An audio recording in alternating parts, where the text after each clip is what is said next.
Well, let's talk about hope. Yeah. I have something that I think could very easily explain some optimism for everybody. You used to be a woke journalist, and you're no longer.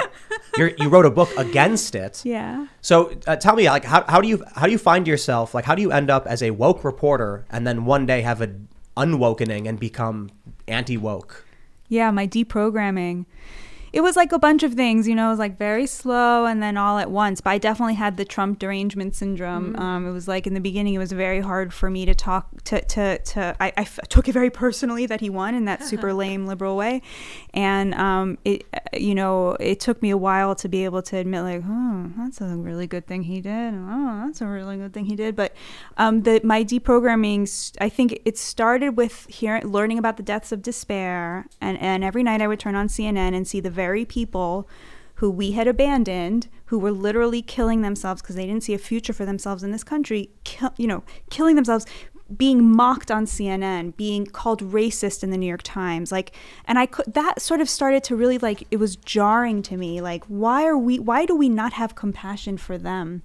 And then the second thing I would say was I read this Yale study from 2018. Do you guys know about this study? No. There's a lot of studies from Yale. You're really going to love this one, though. About. You do, right? Yeah. Maybe.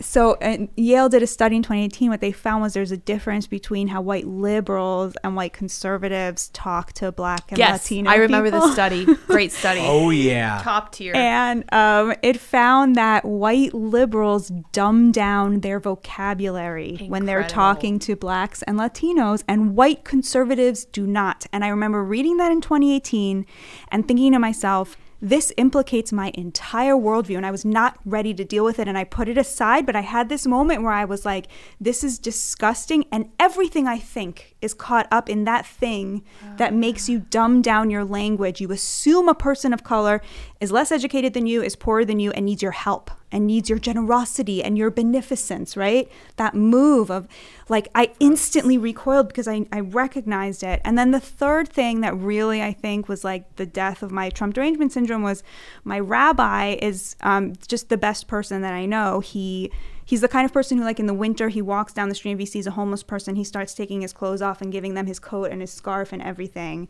He's just the most humble, generous person I know. And we were, having a Shabbat meal once, and, Trump came up and he was like, oh, I love Trump. And I was like, excuse me? And he was like, yeah, I love the guy. And I was like, you mean you voted for him, holding your nose? And he was like, no, I love him. And it was like that. And that's what I tell people. Like, people often ask me, like, how can I convince people to not be woke anymore? And what I say is, like, you can't really change someone's mind with information. Our brains aren't wired that way. What you can do is you can be a person who is so humble and virtuous, or strives to be virtuous, so clearly trying to be a good person, that a person who disagrees with you can no longer say about everyone who holds your opinion, they're racist, they're evil. Yes. But I think that's for liberals, it's a liberal perspective. I think conservatives have a tendency to be swayed by facts and information. Not all of them, obviously. Obviously, there's very emotional people. And I think the left has a tendency to be swayed by feelings. It's why Ben Shapiro tweets, facts don't care about your feelings, and gets 50,000 retweets and 1 million followers, and everyone's cheering for him on the right. And on the left, they're very much driven by, care and fairness, to cite specifically Jonathan Haidt's research. You're familiar? Yes, of course. Yeah. Conservatives have all 6 moral foundations. The liberals have 2. But when Ben Shapiro says facts don't care about your feelings, he's kind of making an emotional statement, But it's the point stands. and the inverse is true for the left. Feelings don't care about your facts. But Jonathan Haidt's research found that conservatives, when they take a moral foundations test, they have a balance of all these different moral foundations, which is it's what care, fairness, purity, authority, freedom. Yeah. And there's one more. But you're super anti-authoritarian. Yeah. Oh, yeah. Yeah. I mean, I think the divide, the political divide, it's obviously not left or right. Yeah. It's authoritarian versus anti-authoritarian. Oh, interesting. So if you're someone who, I think liberals have a tendency towards authoritarianism, and I hate using the word liberal because it doesn't mean that, but whatever modern American leftism is, because they're collectivist. And collectivism is inherently authoritarian because if the collective, which is the authority, decrees, you either follow suit or you're ostracized. So if you're someone who is driven by care and fairness, and that's it, you don't care about loyalty, purity, authority, or anything like that, or freedom. Liberty is a moral foundation. And if you don't have that, well, then you don't care if they're doing vaccine mandates. Let me tell you something. I think people really need to understand. The left and the right don't speak the same language. They come out right now in New York City and they say vaccine mandates work. Let me just ask you a very simple question. Do you think vaccine mandates work? No. Why not? Well, I think they're unconstitutional. Well, that's not a question of whether they work. Oh, you mean do they work at preventing the spread? I didn't say that. I said, do they work? Do they work? And with no qualification. No qualifications. Do you think they work? Do I think they work? I don't think they work. And why is that? Well, because of Omicron. So this is really interesting because people on the left know this. They know New York is experiencing a massive surge in cases. But when they say vaccine mandates work, they're not talking about preventing COVID. They're talking about forcing people to adhere to the collective, which is you must get the vaccine regardless of the outcome. On the right, they say vaccine mandates don't work because COVID is still spreading like crazy. So that's a really interesting distinction between the two cultural factions. But let me ask you this, though. Work. Right. Yeah. The left today is also deeply meritocratic, not in the sense of a real meritocracy, but in the sense of they're deeply careerist and deeply obsessed with credentials and with that's not meritocracy. It's okay. So we agree to disagree, but it's authoritarianism. It's look, getting a college degree doesn't prove you're a journalist. But it's very individualist, like the desire to rise above the pack and tell everybody else what to do and become famous and become like that. To me seems really individualist. Like no. I mean, in North Korea, you want to be a party member. In China, you want to be a party member. You want to be a part of the collective at the highest ranks to prove your value to the authority. Whereas on the right, you have a tendency towards libertarianism, which is get off my property and leave me alone. Right. When someone says go to college and get a degree, they're not saying get an education. They're saying adhere to the cult, adhere to the authority. It's remarkable to me. I meet so many people who are I'm going to go to college and get a degree and then get a job. I'm like, what is that degree going to do for your job or what you want to do? Nothing. They admit this. They say it's a piece of paper that proves you've done something. Millennials, my entire life, have said this. When I'm like, what's the point of getting a college degree? It just proves you did it. That's authoritarianism. The adherence to the authority. Me, I've always been libertarian. I dropped out of high school. I said, screw college. I'm going to make my own way and decide for myself. And I don't care what you think and you can't tell me what to do. Conversely, or subsequently, I don't want to tell you what to do either. Just leave me alone. Those are the big differences. But isn't populism and libertarianism in tension with each other? Not necessarily. Why? Why do you think that? Because libertarianism to me signifies like free trade and. But that's big L libertarianism. The libertarian party you're like wacky. a civil libertarian. Yeah, it's just do you have a tendency towards live and let live, or do you have a tendency towards do as you're told? Right. What we should call liberalism, except liberals don't believe in that. New York City, now St. Paul, Minneapolis, they're now enforcing a vaccine mandate. Cook County, the second biggest county in the country, vaccine mandate. And we're watching record COVID cases. So what is the point of the vaccine mandate? They repeatedly say it works. On TV, they say it works. In New York, they say it works. Well, it's not stopping COVID. Oh, but the vaccine mandates are getting people to drop down, bend the knee, and give in to your authority. In that sense, it is working. And that's exactly what they mean when they say it works.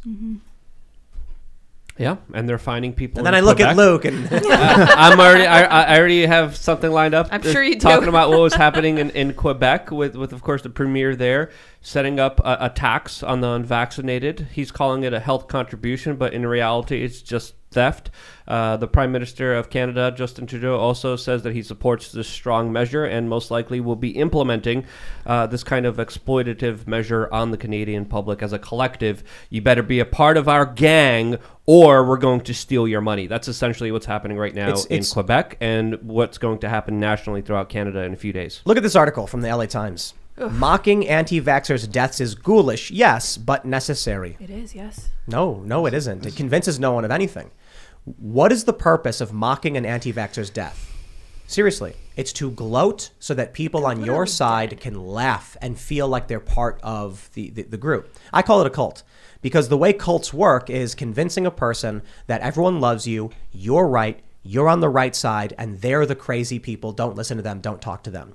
Is that a photo of the author? No, that's a photo of a woman who died due to COVID who opposed mandates. Okay, because I was going to say that's like, of that publication to use the photo of the author would have been like clearly signaling what had happened here, which was like they knew that this piece was going to go viral for hate, and they were putting a target on the back of the author. And they, like, this is something no editor, I'm saying this as an opinion editor, this piece got a ton of the kind of traffic like you dream of as an editor. I would never have let somebody write that, because you just know that it's so ghoulish, and it's only going to get hate shares. And essentially it's like this editor just did not have the back of that writer. It's not just one editor. I mean, how many people are probably involved in the process of this getting approved? Right. So if our goal is to make a better country and to help people, do you think it makes sense to go to someone whose wife just died of COVID and laugh and mock them and say, your wife's an effing moron, what a dumb piece of garbage, haha, and then high five your friend? Is that going to convince them to join you? Is that going to convince them to get vaccinated? No. So actually, interestingly, people don't know this, but Walmart has had a campaign to help vaccinate people, and it has been incredibly successful in the two most vaccine hesitant populations, African Americans and Trump voters, as well as evangelicals. Big overlap there. And when they asked them, like, why are you succeeding with these populations that nobody else can get vaccinated, their answer was, we're meeting people where they're at. And they partnered with local leaders who had a lot of trust in the community, sports teams or pastors, or there was one community of Latinos who were very vaccine hesitant, and they found a local publication in Spanish, and they had a press conference in Spanish, and then partnered with an immigration center. And so, you know, I know you guys are probably ambivalent about this, but basically what they found was that meeting people where they were at was the vaccine. Like, that was how it was the opposite of a mandate, an opposite of shaming. Respecting people's distrust, because you earned their distrust by being, untrustworthy. Yeah. There is zero improvement in this country by mocking people who have opposed mandates. If someone's wife dies of COVID and you show up, you're wearing a suit at the funeral, and you walk over and you pat him on the shoulder and shake his hand and say, I'm sorry for your loss. I'm here if you need anything. Here's my number. Seriously, give me a call. We'll grab a drink at any time. And then you can have those conversations. And then you can say, well, look, man, I mean, you look at these numbers and people who are vaccinated are less likely to be hospitalized. You can have a real conversation. And the person might still disagree, but you're having a real conversation. Are you familiar with Daryl Davis? Yes. Perfect example. God. He's amazing. He's the black jazz musician who said, I just want to meet these racists who hate me, who never met me. That was it. He didn't have a plan to de-radicalize Klansmen. He just said, I'm going to go talk to him. He drove the children of a Klansman to see their father in jail every week for years. And they were still racist. Amazing. I mean, it took years for them to stop. He's amazing. Yeah, he was like, well, how are they going to know if they don't know? And you got to talk to them. And that's exactly it. So it is tough, though, because we have the data, and we discuss it quite a bit. People on the left traditionally do not follow people on the right and don't seek to engage with them. People on the right are the inverse. They constantly seek to engage with people on the left, and they consume news from all different political outlets. In 2016, this is what Jack Dorsey said. Left journalists, liberal journalists, did not follow right-wing journalists, but right-wing journalists follow both right and left-wing journalists. So this is why a lot of people on the right weren't surprised that Trump won. We had, I think it was Max Kaiser, who's not a right-wing journalist or anything. He's a financial guy. He said it was him and Stacey. They're, they have the Orange Pill podcast. You guys check it out if you're interested in crypto. They were in Europe. I could be getting the story wrong, but the general I remember it as they were in Europe, and they were hearing all across the media that Trump could never win, that everyone hated him, and it was a slam dunk for Hillary. And they flew back to the U.S. and landed in North Carolina and saw nothing but support for Trump, signs everywhere, and they immediately said Trump's going to win. But why was the media so disconnected? Because they don't follow anyone but themselves. So we see that still today. We actually pulled up, there's a website called ground.news, and you can put in someone's Twitter handle and see the political bias of the outlets they interact with. When we pulled up left-wing personalities, it was like 80 to 100% left-wing. When you pull up moderate personalities, it's mixed. When you pull up conservatives, it leans conservative with a little bit of left in there. But many conservative personalities followed left-wing publications. People on the left don't do the same thing. But again, I just want to make the point that like that sounds like a story about politics, but it is also very much a story about class. You know, if these journalists lived in working class neighborhoods or knew any working class people, they would not have been so shocked by Trump's victory. But they don't. They live in these extremely affluent, wealthy, you know, Hillary Clinton plus 20 districts. And this is data has showed this. A Politico survey found that, you know, journalists, 75% of journalists live not just in blue districts, but in the most blue districts. Looks like a story about politics, but is actually a story about class, about how, you know, the Republican Party became the party of the working class and the Democrats became the party of, you know, big tech, Wall Street, which gave more money to Biden than to Trump, and then highly educated liberal elites. Did you see this story in 2016 from Vox? June 3rd, 2016, left-wing publication Vox.com. Democrats are replacing Republicans as the preferred party of the very wealthy. And that is true today. And the neocon establishment conservatives, like the Lincoln Project, fled to support Democrats. And even after 2020, the Lincoln Project said, now we're going to go after Republicans in the Senate. And conservatives were like, why? We thought you were the party of Lincoln. You just opposed Trump. No, they're establishment politicians. My favorite story, maybe you saw it, was during the George Floyd riots. There was a guy in LA who was cheering on the rioting, saying, yeah, get it, go, until the rioters started coming to Beverly Hills. And then he tweets something like, no, don't come to my neighborhood. Why are you coming here? Go downtown. It was amazing to see the contempt and disdain for regular people as the rioters were destroying the neighborhoods of the poor, and he cheered them on and then panicked. We got to be careful that we don't get too excited about the vindication as the wealthy start to suffer as their dollar gets closer and closer to the value of zero because the French Revolution. You just look at past revolutions where people rise up against the elite. It can go really bad really fast, and you don't know who's going to try and take power if something like that were to happen. I think, rather than revel in seeing them fall, maybe we can help them and help them change their behavior. It's not about the wealthy. It's about the who are the the nobles that would inbreed and then got all nobles. Was it Russians? It was pretty all much all of them. Yeah. And there was the royal families. There was one famous family where like the guy was like, and it was like his jaw was all messed up. I'm like, that's how I view most of these people. They are the product of this insular culture they've developed where they isolate themselves from regular people. They come from old money. They're extremely arrogant and disdainful, and they think they're better than you. And I know people. I've met people throughout my life who came from wealthy families who became became very humble. And they were like, I'm really, I know some people who are wealthy, who are born into rich families who would say, I'm really careful to enter politics or anything like that because I've not experienced what most of the people have gone through. And so I don't want to assert myself over people. I'm like, that's the right way to do it, man. So Tim was referring to a very famous family called the Habsburgs since like 1273. And they were notoriously an inbreeding family and developed this weird lip jaw deformity looking thing. So check out the Habsburg. Or don't. Most monarchies are inbred. Yeah, and they would do that to keep wealth within the family. Yep. You'd have to sell half your wealth to your son's wife if his wife is your daughter. Yeah. Yeah.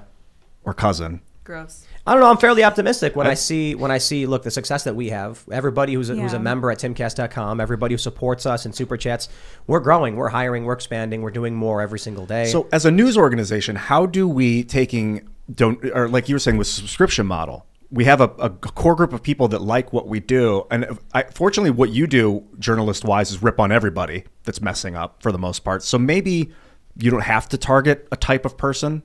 You know how like the New York Times is going out of their way to supplant these. Well, look, I just I'm anti-authoritarian.